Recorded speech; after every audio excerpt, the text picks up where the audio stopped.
Hello everyone, welcome back, and now let's talk about the token standards behind NFTs.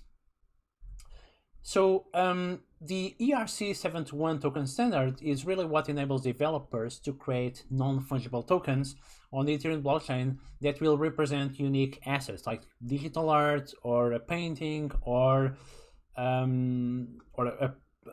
property or a sculpture or anything that you can imagine. Simply put, the ERC-721 standard allows the creation of a unique ID for each token, while the ERC-20 token standard that is used to mint fungible tokens doesn't offer this ID functionality. So if we go to this page here, this is basically the Ethereum documentation. You can double check. It's a great source of information, and you can scroll down here.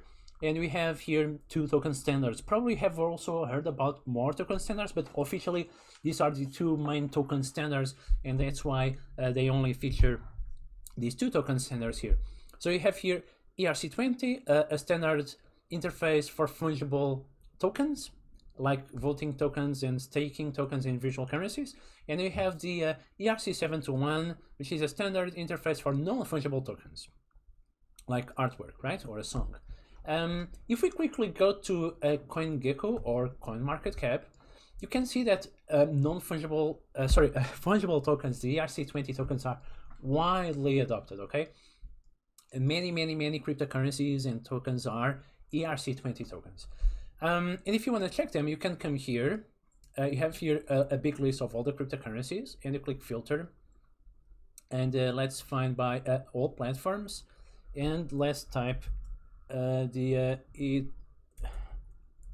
Ethereum platform. You could choose Ethereum Classic, but I'm going to choose the Ethereum main platform. And basically he's going to show us all the tokens that are issued on the Ethereum platform using the ERC-20 standard, meaning that these are all fungible tokens. Like we have Tether, Uniswap, Chainlink, USD Coin. So these are all tokens that can be interchangeable, and one tether is the same as the other tether. So yeah, you have here many of them, as you can see here, right? Yep, you have hundreds of them or thousands of them. You see that there are like, let me remove myself. You can see here that there are 42 pages of tokens. So yeah, it's a huge market. Now, ERC-721 tokens are not listed here because they are unique. Okay, let's go back to the differences between the tokens. So if I click here ERC-20, these are for the fungible tokens. So the tokens that we can create, we can, for example, mint 1 million of those, and these 1 million ERC-20 tokens are just all the same.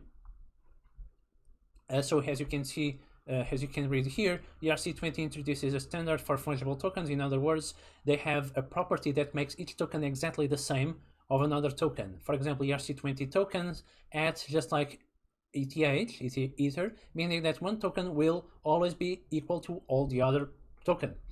And if we look at the codes, we have here, for example, we can define the total supply, the symbol, so the name of the token. You can call it, let's say, Gecko token, and the symbol is GCC or GCK or something like that, and we can create total supply of 1 billion of them. Okay, so we can create many of them, and there is no field here to have like a unique ID for each token, right?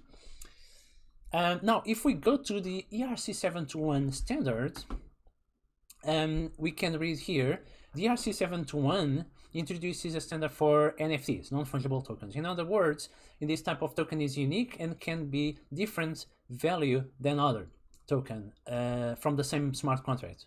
Yeah, NFTs have a uint256 variable called token ID. So you can have, each token can have a different ID.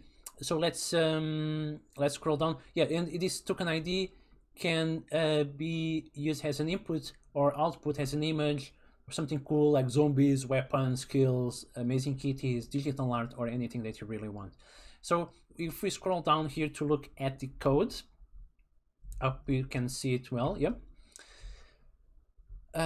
Yeah, let me zoom in a little bit more. Yeah, so as you can see here, you can have token ID, and you can define the token ID for each token that you issue. Okay, token ID you have here, you see you have token ID all over the place, so you can define this token ID every time you transfer the token, every time you mint a new token. Each token has a different token ID.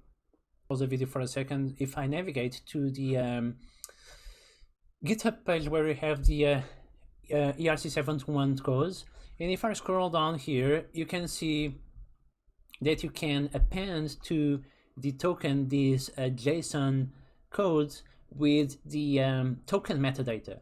So you can have, for example, we have the name, we have you can append a URL of the image, so you can add additional information to the ERC-721 token, making it unique.